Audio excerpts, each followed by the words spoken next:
Hello there. In this episode, we discuss 2020's Come True. Directed by Anthony Scott Burns, we discuss topics such as the tenets of Jungian psychology. We talk about unconscious motivations and the collective unconscious. We also discuss the million-year-old man in all of us. I hope you enjoy.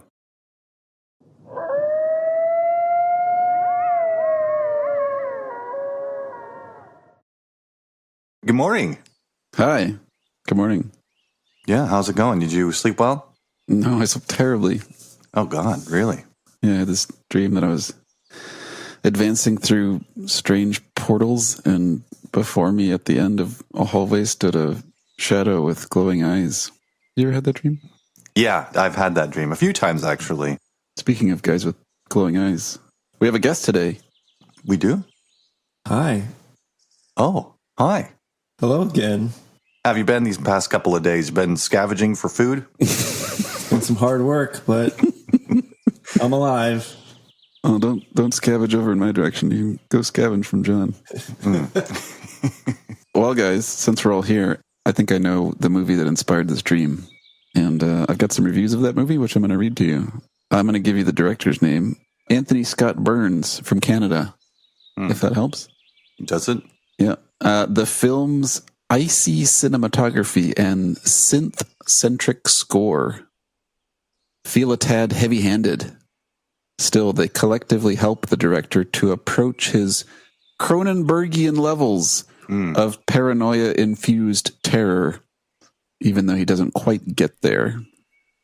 May I just point out that we have several compound adjectives in the review? Synth-centric, heavy-handed, Cronenbergian, paranoia-infused. Here's another quip. It's Burns' just his second feature, but he exhibits a real knack for world building, mythology making, and crafting real tension. But a series of stumbles in the film's final act end the film on a wearisome final point. So both a little bit critical. Reviews tend to be that way. And the final one, part of what makes this movie, and they name it, so effective is the sense that Burns is completely in control of his vision and is confidently strapping you into a bleak theme park ride straight to the center of your own psyche. Wow. Come True, 2020. That's right. That's incredible, John. Mm-hmm. Never have I been able to stump you. Yeah, well, I have an encyclopedia of movie knowledge. Next time I'm just going to do like one review and see if that doesn't get you.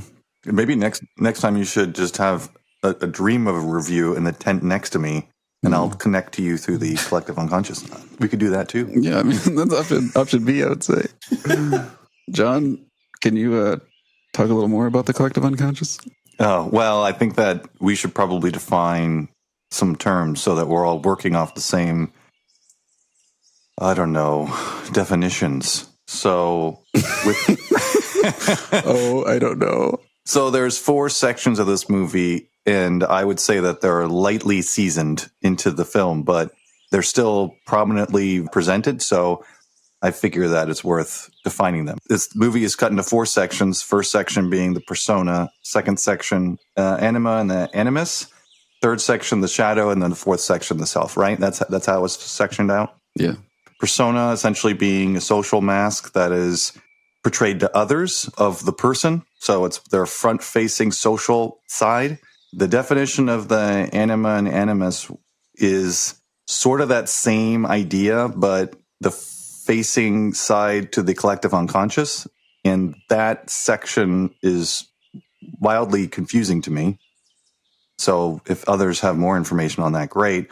The shadow, as I understand it, is essentially created by negative feedback from social interaction. And so then part of the personality is then sectioned off to the shadow, which are traits that are socially unacceptable. The repressed things that we want to do, but society won't let us do. Repression. Right, yeah. And then the self, sort of the unified unconscious and consciousness of an individual that is the whole package. Aren't you the whole package, John? Well, yeah, but Not in Jungian terms. Union or Jungian?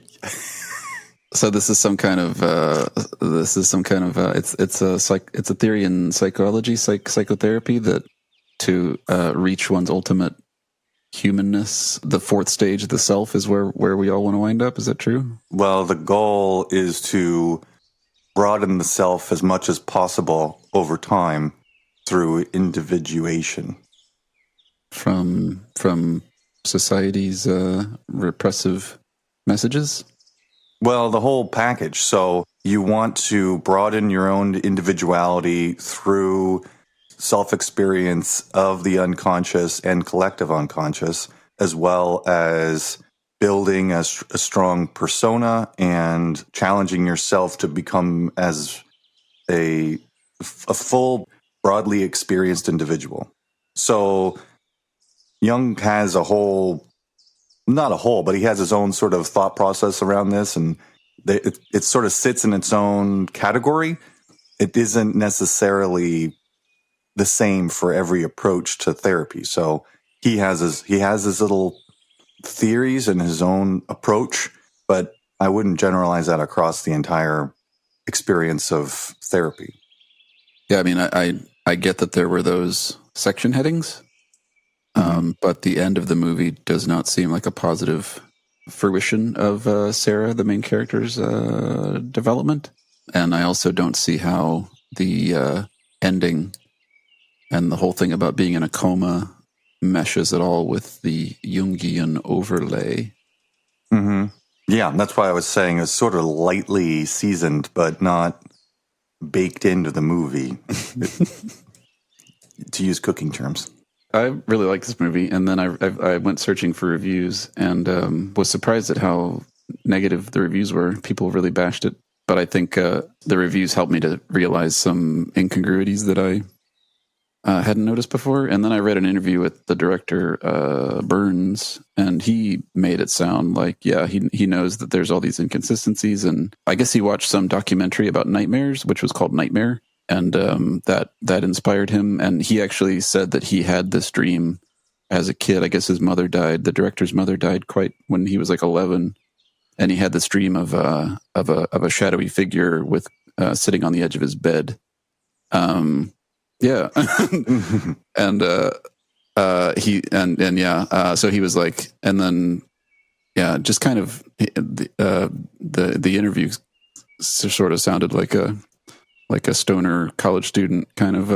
I was a little unimpressed by the director's thoughts about his own movie. But yeah, he was basically like, I think the unconscious is cool, and I had this crazy dream as a kid, and I had this idea about what if we all had this dream about the shadowy figure, and so I made this movie. And you're absolutely right. It's like he has heard of Jung and maybe watched a couple YouTube videos. I don't want to bash this guy too much, but it's like he just kind of threw it all into a blender. And then I was like, damn, I really enjoyed this movie, but now I'm like, I feel kind of like I bought in a little too hard. So you got duped?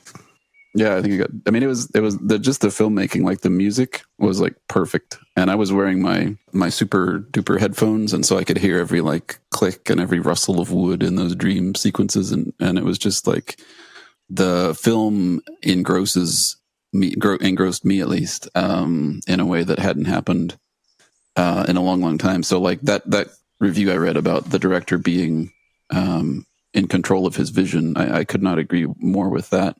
Just the feeling of getting strapped in and taken on this ride was, even if the movie doesn't make any sense, which it doesn't for me right now, just the viewing experience was absolutely mesmerizing. Like I literally couldn't walk away from the movie. And that's why you crapped your pants? Because I do that at the end of most movies, just kind of a ritual that I have. But yeah, I was thinking of this movie as a parallel, like a album experience, when you listen to an album that sounds really good and you get sucked into it, and then you pay attention to the lyrics and you're like, wait a second, like what's this guy talking about? Like the tone of it and the production of it, you get captured by the movie. But when you start looking a little closer at it, you start seeing the blemishes, and you're like, what did I really see here? Like what? So I think it was a good movie. I also enjoyed the movie, and we can go through. I kind of mark some areas in which it was reflective of Jung, but I think you gotta amp up the U a little bit. It's Jung. You want more Jung as opposed to Jung sounds like Young. You want more Jung? I want You want the full Jung?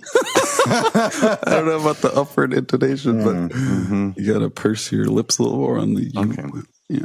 So we could do a plot line piece, but I do think we should. I know we defined the terms a little bit in the beginning, but it's tough to pull the Jungian pieces away from the actual plot. So I think we should focus on that first and then try and land the plot. Pieces? Okay. And try and land the plot within that. So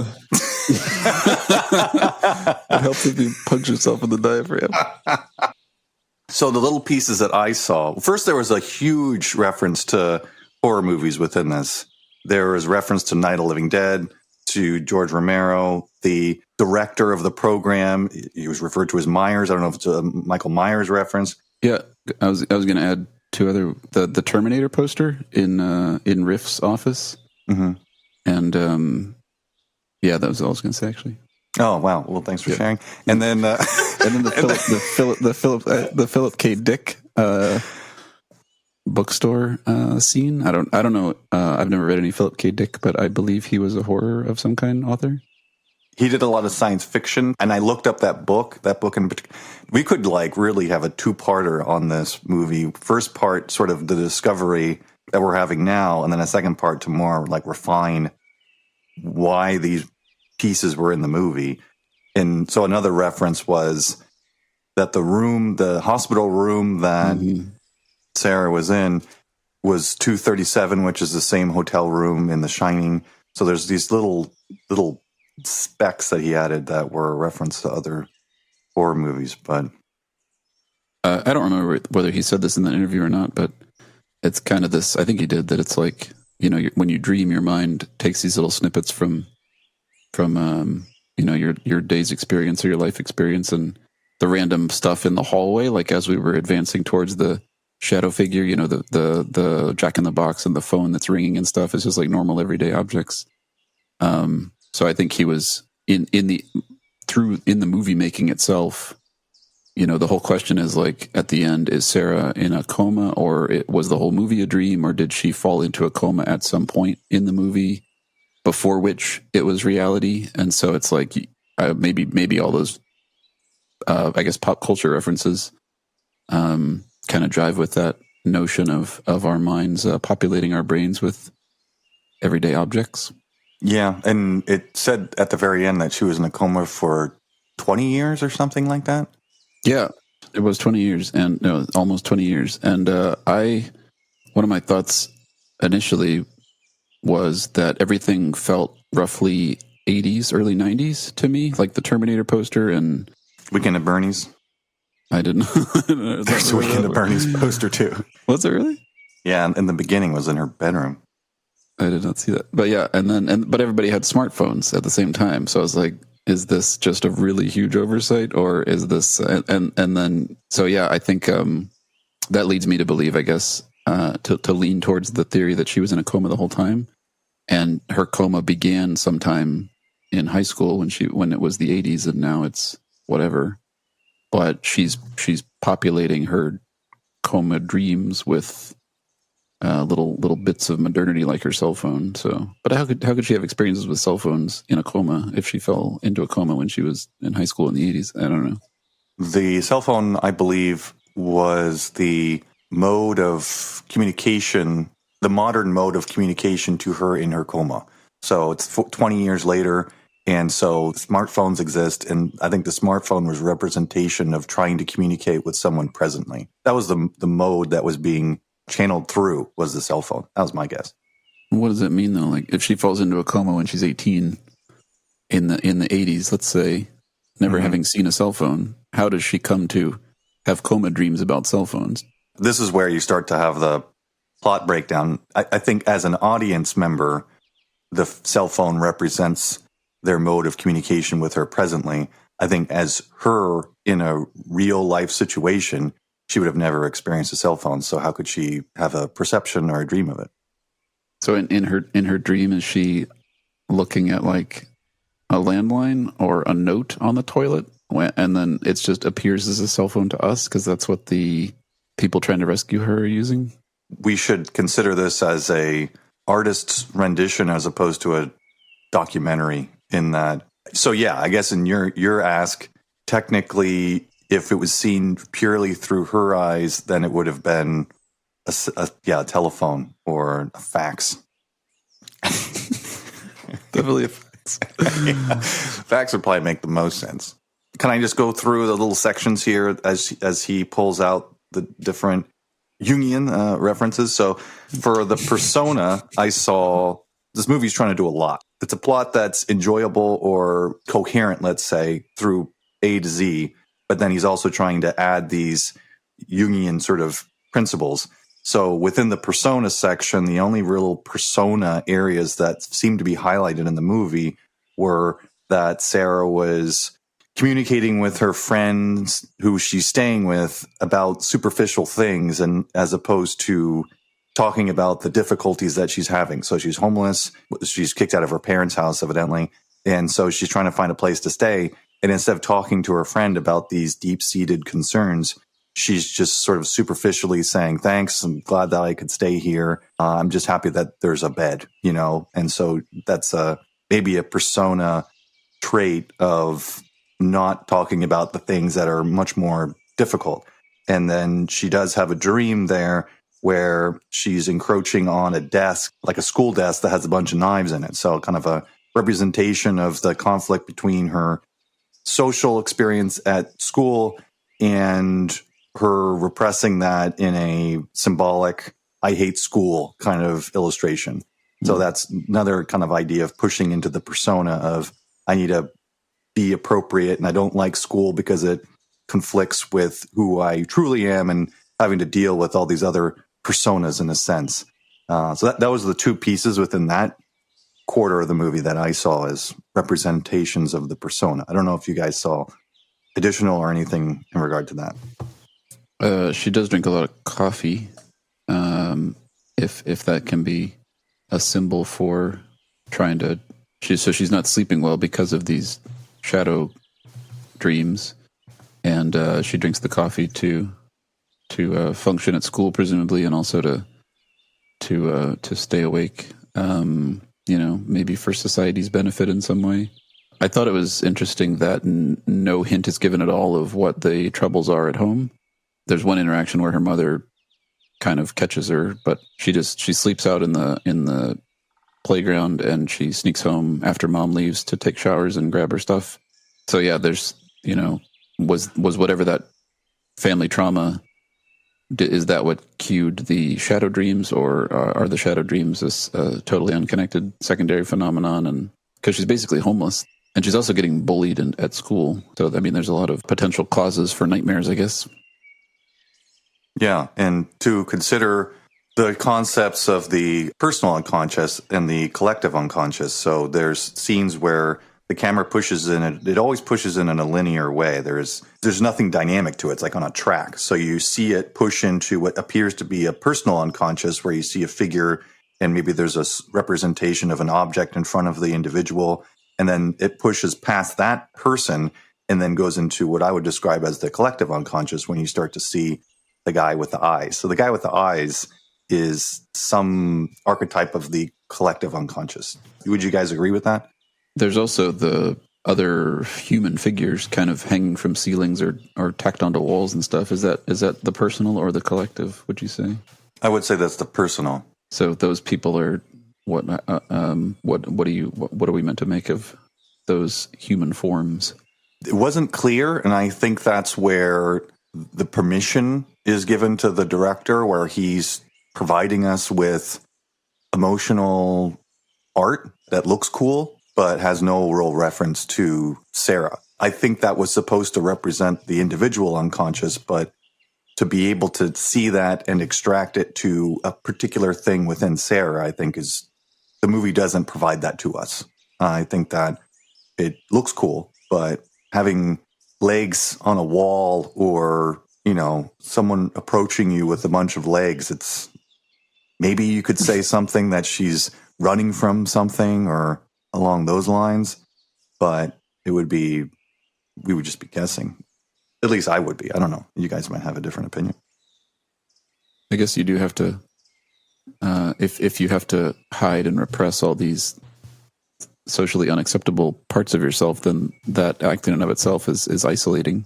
It's like a paradox in a way. You have to put on a mask so that you'll be acceptable to society, but in the putting it on, you break your real connection to people because you can't be honest and you can't be open about all your weirdness. And that's definitely a part of like growing up too. I don't know if her age is significant here, but I assume that one learns how to put on the mask through puberty and early adolescence. And so then it pushes into the anima and animus. Riff is brought in as a main character. And I think that he was supposed to represent the male animus, and that Sarah was then placed into the anima. There's this fluidity that kind of plays out because there's a section where they're making out and they kind of combine together. So there's this interaction between two of them. And to give into more into the plot, later she kills him. And I think that was a representation of her killing the male side or the animus side, which I don't even know if that's a thing that one does within a Jungian process. But I felt like Riff was the male side, and at some point Sarah became the female side. So those are just the references that I saw to the anima and animus. And then the shadow section, I think, was the least coherent. And I believe that the director didn't quite understand what the shadow was, because in the movie, when that section starts, there's literally a shadowy figure that's lurking around and terrorizing people that didn't appear to be the glowy-eyed person. So it felt like he was seeing the shadow too literally, like you would have a dream about a shadowy figure. And that's not really kind of how it plays out. So I felt like that was probably the least clearly represented Jungian archetype. And then the self at the very end, where she's sort of coming to understand her situation, literally a journey through the woods as she's trying to become herself. Then at the end, she like grows fangs. And so my thought on this was that the whole idea of tapping into the shadow is to take these socially unacceptable ideas and try and accommodate them into your self and stop separating yourself from the shadow. And so I thought that the fangs were a representation of her internalizing and weaponizing positive things about the shadow that she had pushed to the unconscious because it was socially inappropriate. But I just kind of like did this on my own. So I don't know if another person would think differently, or if there's like a thorough review. But those are the little symbolic representations of those four sections that appeared to me. Yeah, in the anima and the animus part is when Riff and Sarah meet. They don't begin as lovers until the end in the self part, though. I remember, and I took notes on that. So that sex scene when the two shadows come, that seems to be the point where she enters the coma, if there's any clearly defined point, and he takes her to the hospital and all that. That's in the self part. And then just the whole thing about the shadows coming into the actual waking world and stealing two of the other sleep study participants and I don't know, just it's like, what do you do with all those just seem like sort of horror movie elements that are part of it. And I don't see any connection to the Jungian overlay in that regard. That's where the movie, I think, is trying to do a lot. It's trying to show an entertaining and emotionally engrossing vision, and then also kind of hang it on these Jungian ideas, and also make it a horror movie that is scary. So you have to have these jump scares and tension building situations. And then you want to have a story that in itself is interesting. It does all of them well. I don't think it does any of them perfectly. One of the reviews that I read proposed that this is Jungian psychology as interpreted by a random movie critic. But they said that the scene where towards the end, where she wakes up and discovers that she's gouged out Riff's eyeballs and killed him, represents the anima killing the animus, which I guess is a bad thing from Jung's point of view. You want the anima and the animus to reach some kind of harmony. So what do we make of that victory of Sarah over Riff, of the anima over the animus? Is that anything? With the research study, there was more men than women. So there was just her, and at one point, one of her dropped out. Yeah. One of the females, I'd say, but I was thinking more of a part of her. So it's a male-dominated research study, and her then going in and killing. This is where it starts to get complex. I don't know it fully. The anima and the animus is representations of masculine and feminine traits, you could say, and that is largely channeled into the collective unconscious. So the collective unconscious, if we should define it, is it's sort of this inherited unconscious mound of information that we are given at birth that comes to us almost genetically. And it's through years and years and years of human experience that is distilled down, and then we have the access to it, and we can pull up, you could say, it's psychological traits from it. And so the idea is that you want to have a masculine category and a feminine category. And if you kill off one, well, then you only have the feminine category, and then you start to get lopsided. It's good to be, let's say, emotionally aware, if you want to say that's a feminine trait, but then you also want to be objectively driven, which one could say is a masculine trait. And if you kill one of those off, then you will become too focused on one aspect of potential that could skew you. And the idea is you want to keep all the rocket boosters.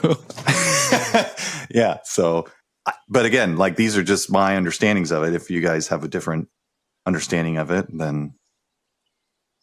Where's the line between just like social conditioning and the so-called collective unconscious? Like, boys are meant to wear blue and girls are meant to wear pink, and boys don't wear dresses. And I mean, some of this just boils down to gender roles and things that we learn certainly after birth and through environment. There's nothing genetic about the fact. I would imagine that boys are meant to prefer blue and girls are meant to prefer pink. So what exactly?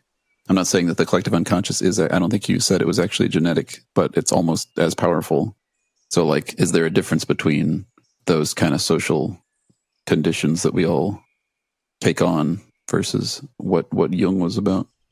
I think within the Jungian idea is that there are certain nurturing things that society tells us we should emulate. But I think he would also say, because his psychology was very loose, it would say, well, if there's a bunch of people saying that, then there's likely a collective unconscious parallel that's pushing people in that direction. There's one could say a nurturing component to that isn't driven by a genetic component, but that is almost as powerful or equally as powerful as there being a genetic component, a psychologically genetic component. I would think that, and the kind of way I look at it is, testosterone as a chemical does strange things. And a male has more testosterone circulating in its body than a female. So if we want to think of it even on a biochemical measure, is what does having testosterone cycling in your body for decades, even when you're in the womb, how does that change how you behave? How does that influence the way you think? How does that influence the way that you move through the world? And then you could say, okay, well, that's the masculine way of operating. And if you don't have that chemical animating you, well, that's the feminine process. So why should a full realization of the self, the fourth stage, why should that involve overcoming what's part of our nature?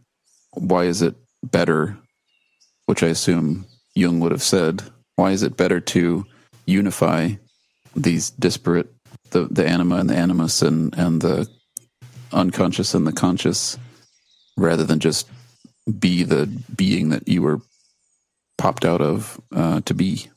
This is paradoxical in a sense. The idea that your individuality is incredibly important. So you as a person should be as you are and not feel the influence socially to conform. But there's also information that is provided through the collective unconscious that you should tap into and be aware of and help it shape you in a way that you benefit as much as you can from that.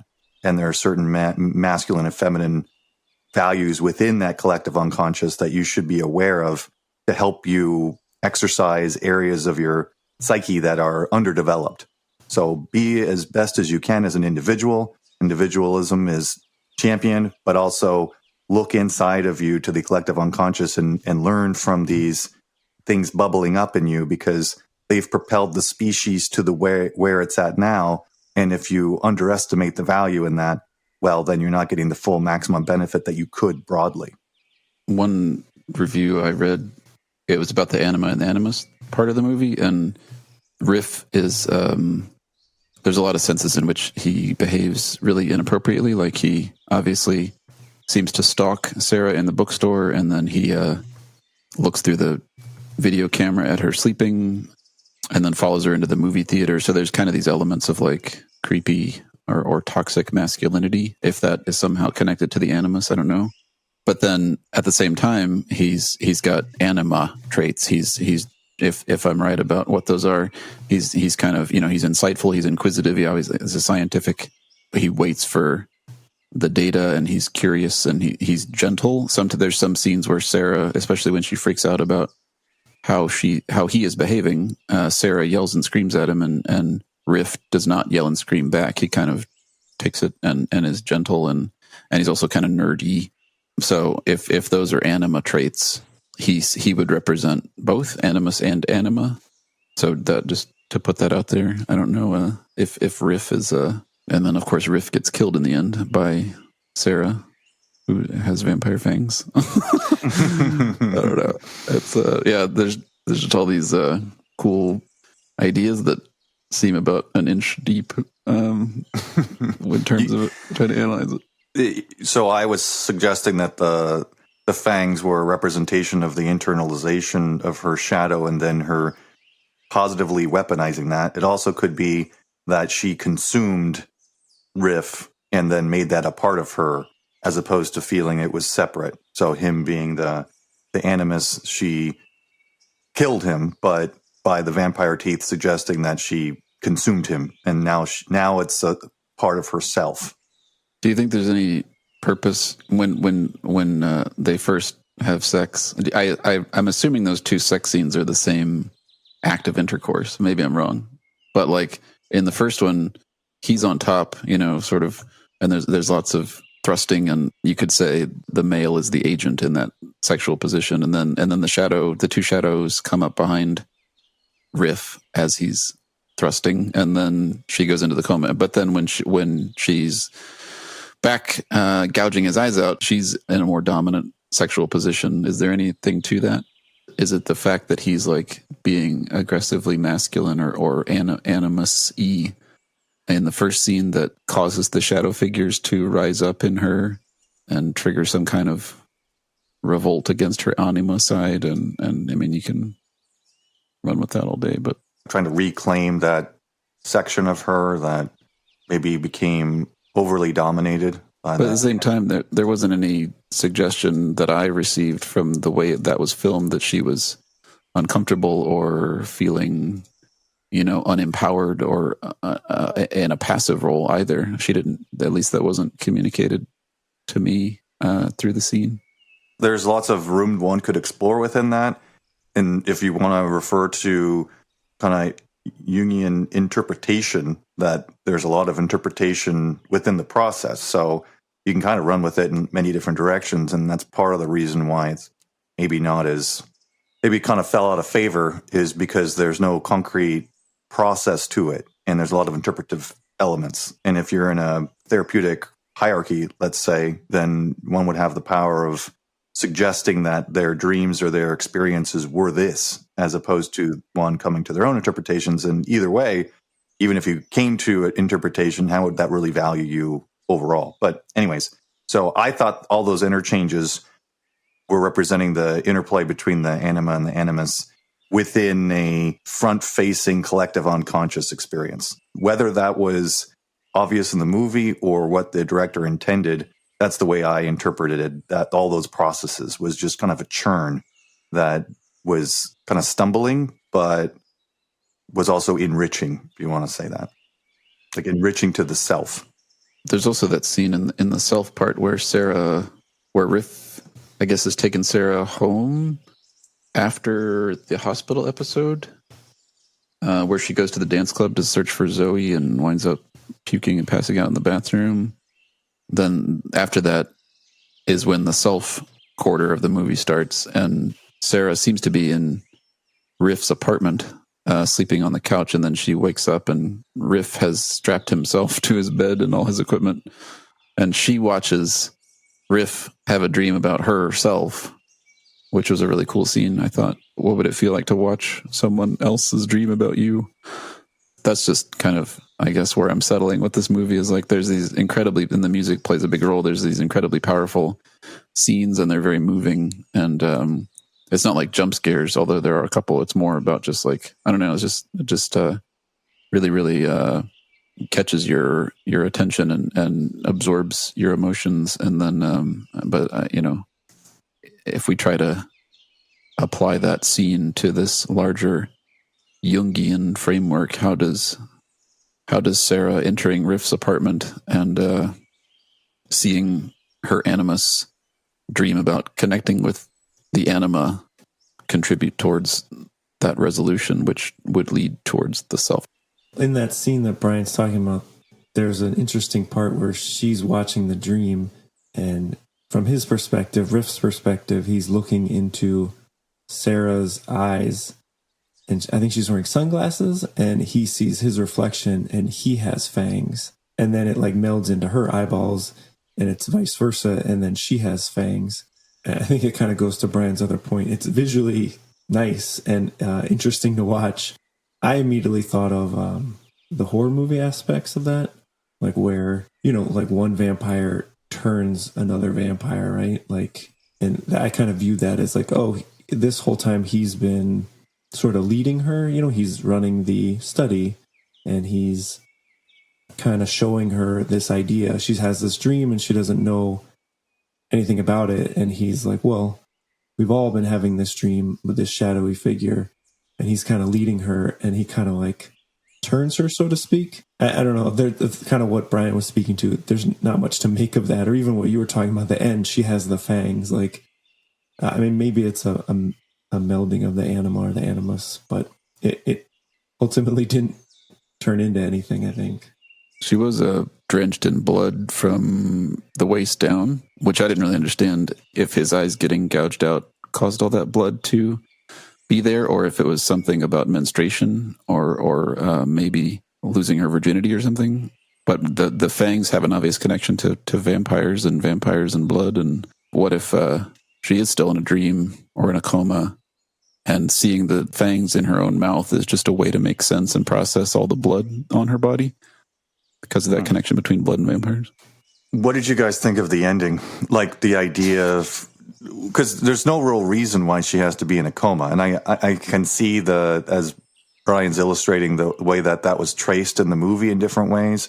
And I didn't really see that, but I can, as you describe those scenes, I can reflect and say, oh yeah, I could see a connection there. But was it necessary for her to be in a coma? I guess so, because that's how it was written. But like when I saw that piece, I was considering, does that make this movie less valuable? Or is that an easy way out? Or is this an essential plot element? That's the two things I was thinking of, because it could just exist and I don't know how it would end differently. I don't have an alternative ending idea, but I felt like it was kind of an easy out, but I don't know how that impacted your viewing of it. Yeah, I felt it was very clumsy and simple, where throughout most of the movie it was very ambiguous, what was reality and what was a dream. And there was a little bit of going back and forth. And obviously, like when she wakes up, or she appears to wake up and has gouged Riff's eyeballs out, like then you're immediately like, oh, what is real, what isn't real, or what is a dream still. And then that text message was kind of not in line with the rest of the film. That's what I felt when I saw it. I was like, oh, so she's definitely in a dream state. It's like obvious, as opposed to leaving it up to us to kind of figure out which part is real and which isn't.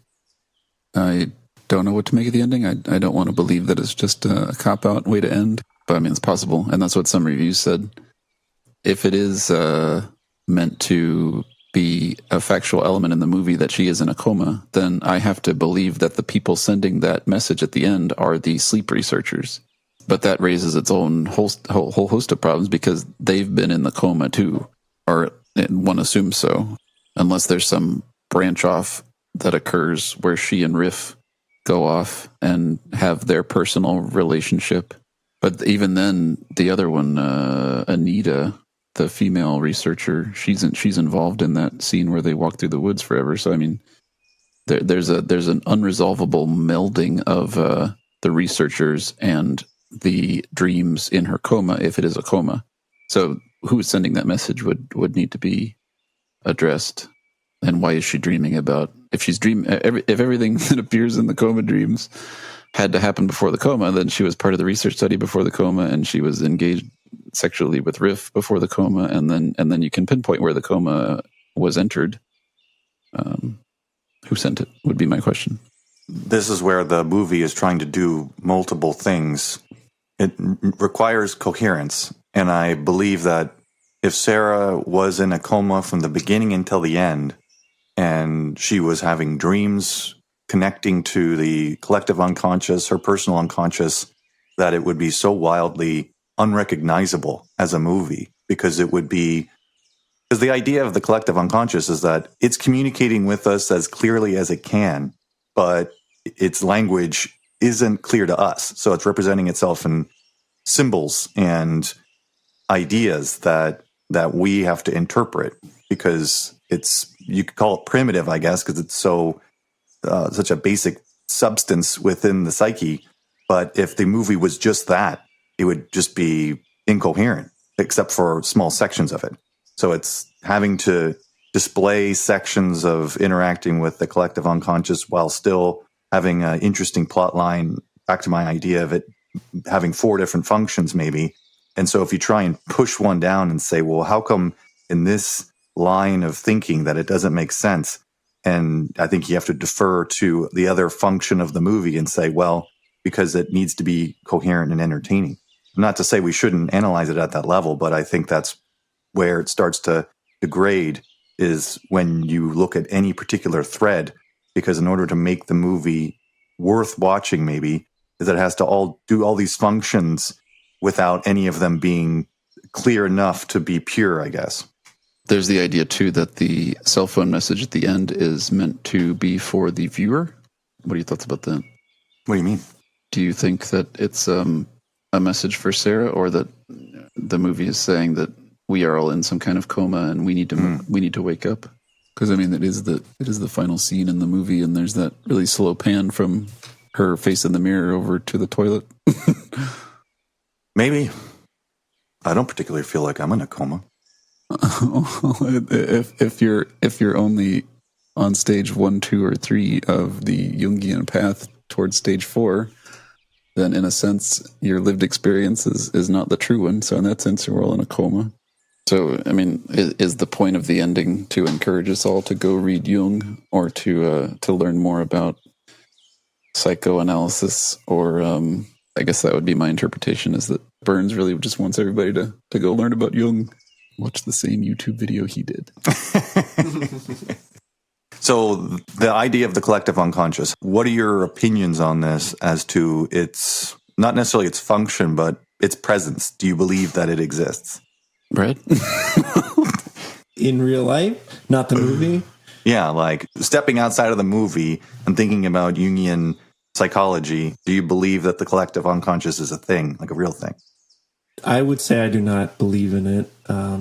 It's interesting as a concept to think about, but I'm skeptical, I guess I would say, because it's so greatly shaped by our collective conscious, I would say, like the way we experience what's going on. I don't know.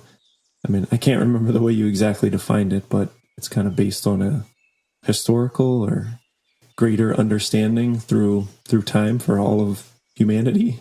right? So I'll define it again, and correct me if I'm wrong, but it's a distillation of everyone's psychic experiences that one then inherits as they're born.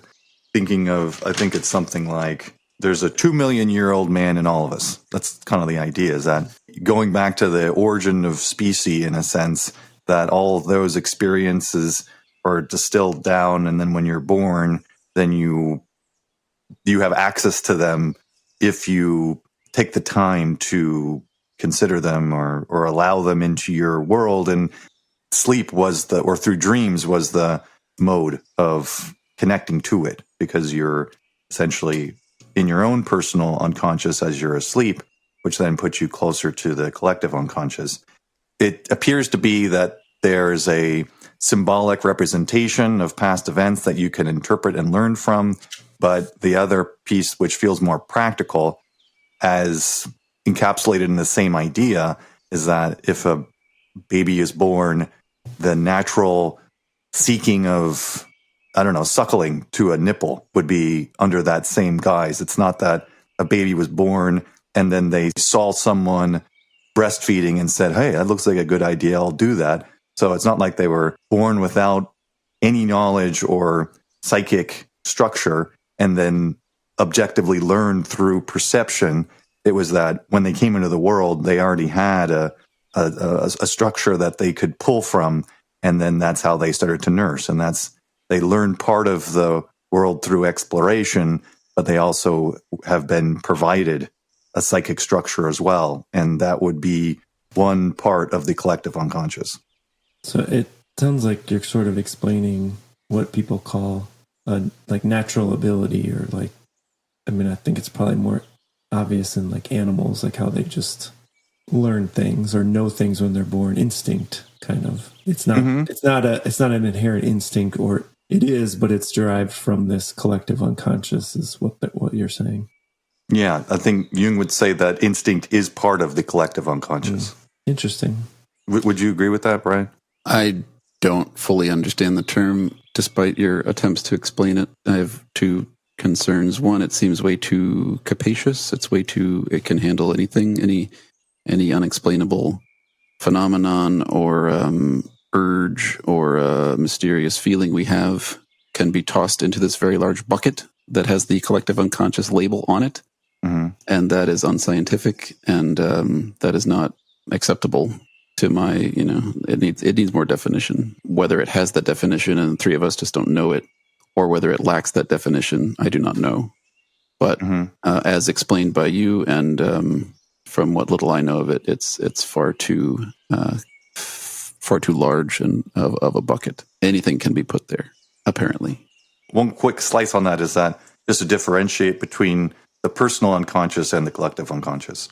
So if I have a feeling or something's being elicited in me, it could be because an event happened to me when I was younger and I've suppressed that, or it's something that is outside of the persona, which I've then pushed down into the shadow. It comes up, but that wouldn't be part of the collective unconscious. It would be part of your personal unconscious, just to get a little bit of a difference in. Well, so I certainly believe that people are warped in their childhood. I think we need an example to illustrate this. I'm trying to think of one that isn't overly personal, and this might cue into the movie. But I mean, Sarah seems unwilling to express to others the troubles she's having, these nightmares. She doesn't want to. Zoe prods her to open up, and maybe her flight from home is a symptom of her. She's trying to hide trouble. So maybe in her childhood, her view of parental nurturing was warped because of insufficient displays of parental nurturing.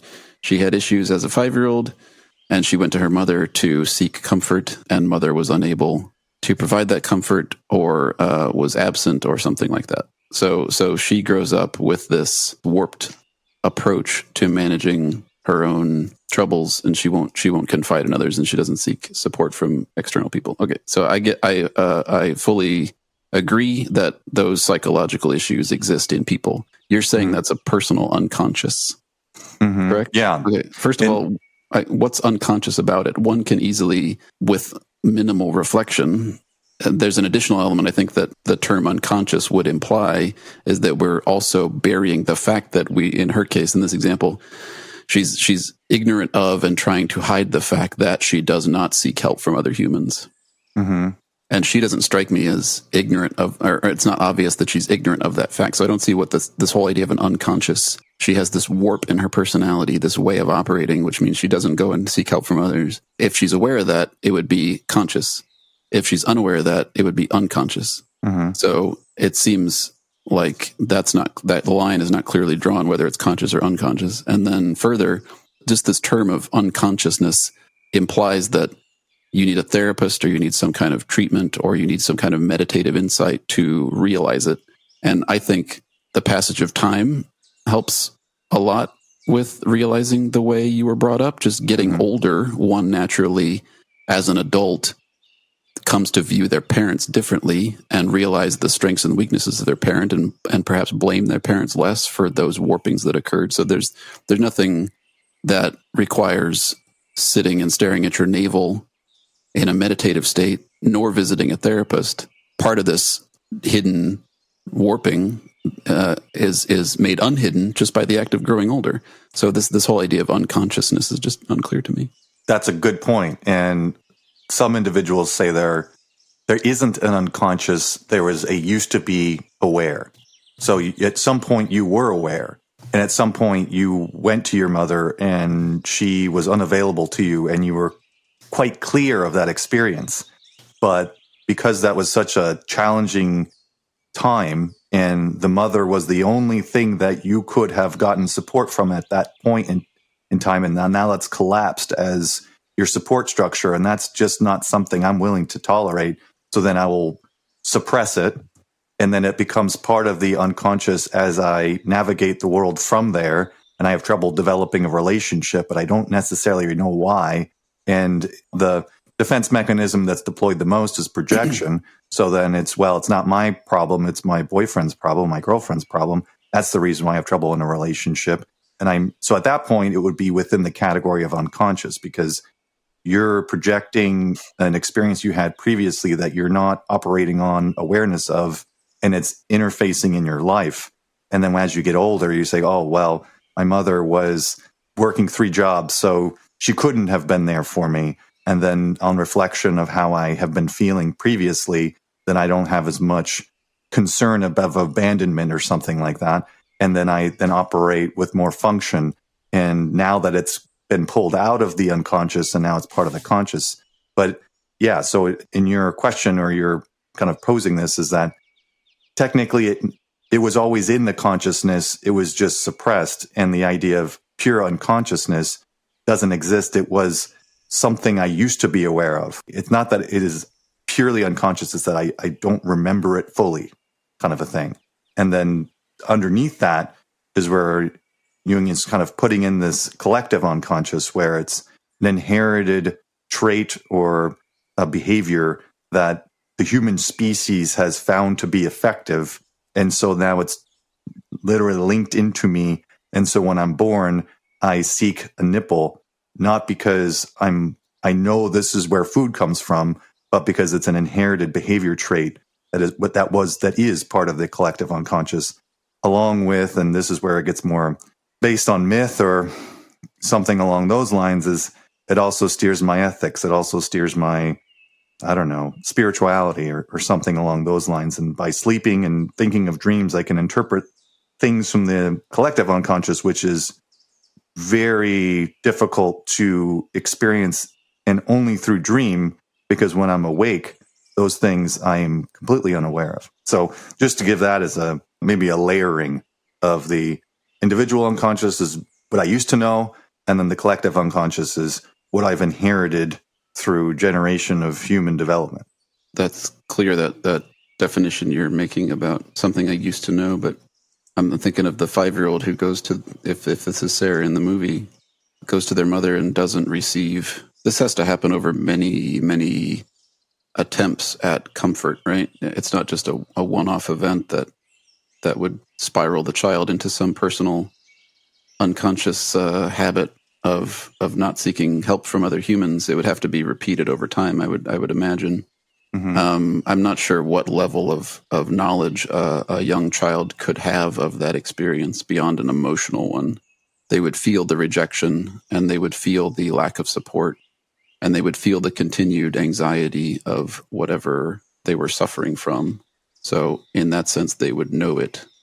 But I don't know. So I guess I just have a quibble about this term "used to know," because you're sort of implying that the knowledge of a grown adult, the perspective on their parents and why their parents behaved that way, was the same as the perspective that 5-year-old would have had, which I cannot accept.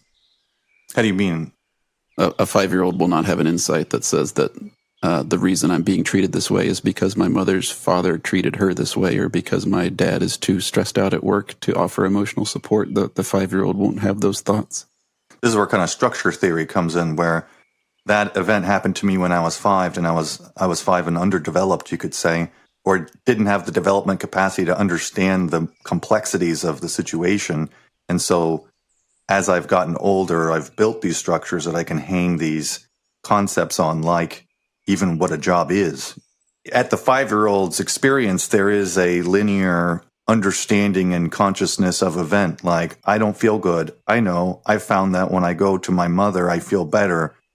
I'll do that. And then that propels me. And then my mother's not there. And then significant emotional experience. And then repeat. And then distilled into people who are important to me won't be available when I need them most. And then I carry that into my adult life. And then as I get older and I've learned more, then I can kind of chip away at this and understand it more fully. Now it isn't that people who are important to me always are unavailable. It's my mother was working a lot and couldn't be available to me at that time. But over time, I've noticed that other individuals are available to me, or that now I have a job and know how busy I am, and I could see my mother being busy. And so it wasn't about me, it was about the situation.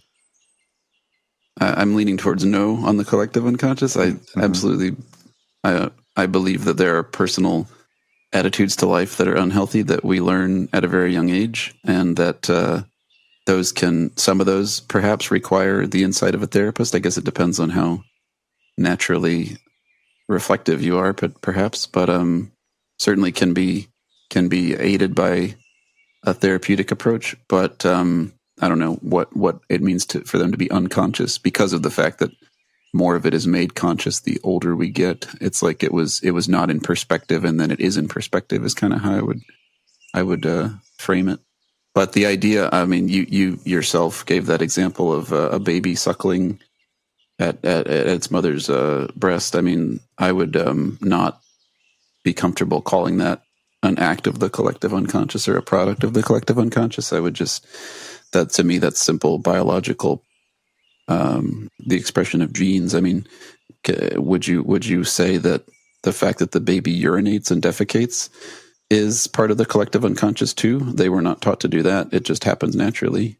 Or is urinating and defecating a purely biological, pre-programmed act? I think that the retention of urine and feces might be something that's socially learned or maybe exercised, but there are certain behavior traits that are inherited beyond just the example of biological experience. So it could be something along the lines of, my hair grows. Did I learn how to grow my hair? Like when you have a child, it has no ability to function in the sense of retaining urine and holding it. It just goes when it feels like it needs to go. And then you kind of learn how to do that in a socially responsible way. I wouldn't put that in a collective unconscious piece. I mean, I'm kind of on the fence. I'm kind of in Brad's category, where it's a compelling idea. And I think that when you look at particular behaviors, I could see that there are traits that are inherited that are difficult to explain through learning. Where that cuts into a collective unconscious or not, I can't say. I would say that a personal, what I used to know, unconscious is pretty strong. And I would probably put the function of the collective unconscious more into the social collection of morals or expectations. I feel like that's a much more influencing product of an individual than a collective unconscious. And one could say, well, I'm only operating on these social norms because of the collective unconscious. But I think it's more of, I have to operate in a way in which it's appropriate, and then therefore see what other people are doing and mirror them. And if there's a bunch of people, then there'll be patterns and trends. And I could see the shadow as being something that I've suppressed and then become part of my personal unconscious of what I used to know that I could do but shouldn't do. But the undercurrent of some thick Ghostbusters 2 ooze that I can tap into and then through symbol understand what the caveman did, I think that would be pretty challenging. And then the other sort of idea is, well, if this exists, then we're pollinating it too. So, okay, so if the collective unconscious works from my experience in which I learned and I passed down to a child, then any amount of information that happens after the ability to fertilize then shouldn't have any level of sophistication in the collective unconscious, because I couldn't have passed that down genetically because I'm too old to birth. So maybe this not to be crude and not to be harsh, but this is just a misunderstanding of the mechanics of evolution. Changes in our DNA happen randomly, and some of them are advantageous, and therefore we produce more offspring that have those traits, and most of them are neutral, and some of them are detrimental. Nothing you do changes your DNA at all in terms of like what you pass on to your kid. So if you learn how to ride a bike, and that's a stupid example, but then you have sex and have a kid, that kid is not predisposed in any way to learn how to ride a bike more than they otherwise would have been if you hadn't learned how to ride a bike. So this whole notion that your experiences somehow enter your DNA and are passed on genetically is just a misunderstanding of how genetics works. Right. And so I'm playing into the collective unconscious contribution. If my ability to influence my child through psychic phenomena, because you'd have to inherit that some way, would have to end at the point of my ability to reproduce, whether we're talking about whether it's genetically possible or not. If the collective unconscious exists and it's animated by human experience, then the only way that it could move would be through reproduction. Unless people are thinking of this differently. I'm just trying to define how this could function. Unless the idea is it's a parallel universe of experience that I can both draw from and contribute to until my death, and there's no level of inheritance to it, well, then how am I going to contribute to it? How can the million-year-old man who I'm pulling from the collective unconscious, how can I even get that data if he couldn't have in some way inserted it? And the only way that it could be inserted, I believe, is through reproduction. So tell me if these are part of the collective unconscious or not after I say what I'm going to say. So just taking us back to the movie, the guy with gray, or the shadowy guy with white eyes, could represent like a fear of death. You know, this is the end of our persona and the end of all our projects, and that's terrifying, and we have to deal with that in order to become fully realized selves. It strikes me that there's something very not unconscious about the fear of death. Everybody's afraid of death. It's perfectly obvious that death is terrifying. So what's unconscious about it? Another potential thing lurking in this bucket that's we're calling the collective unconscious is like our search for meaning in life. We want to believe that our life has a purpose, and that it's not just a random burst of genetic material that is meant to reproduce itself, and it's really us in charge, and not just our genes and this sort of thing. So again, the search for meaning, it lurks behind everything we do. So I get that in that sense, it's unconscious, but at the same time, it's very public. Everyone wants to find meaning. If you go to any job, search tips article, it's going to say find work that you find meaning. So there's something very conscious and out there about the fact that everyone wants to find meaning.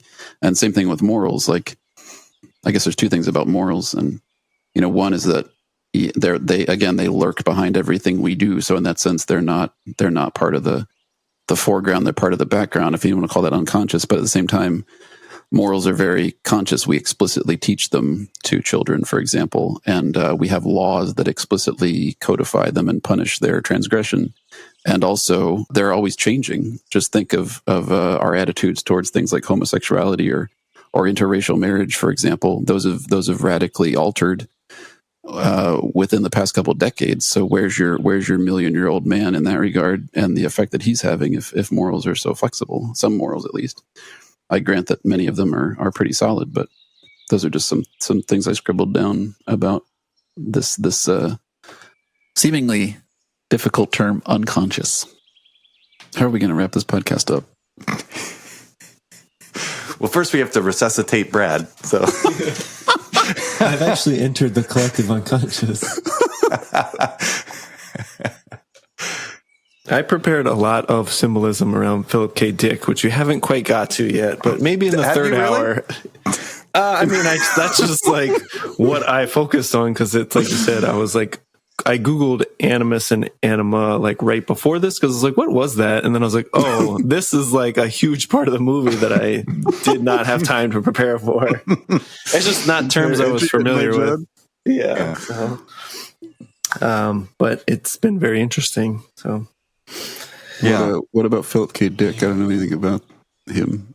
He's a science fiction writer. I think he did a lot of short stories, which have been like brought into popular culture with movies and TV shows and stuff.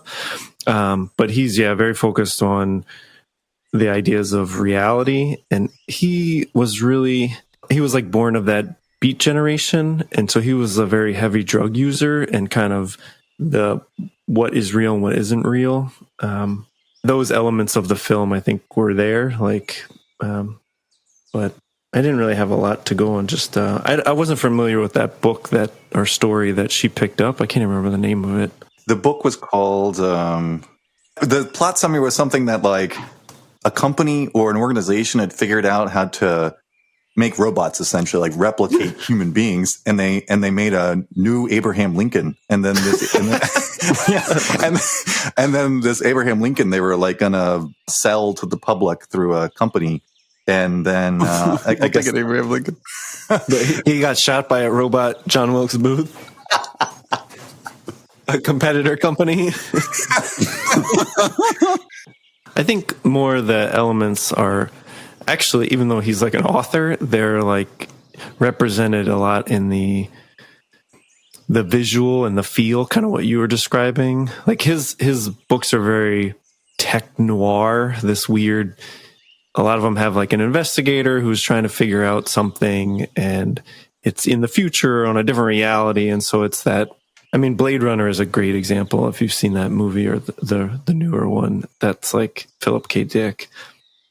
And that kind of feel where it's like a blend between, like all the scenes with like printing out the dreams, that kind of was very Philip K. Dick to me.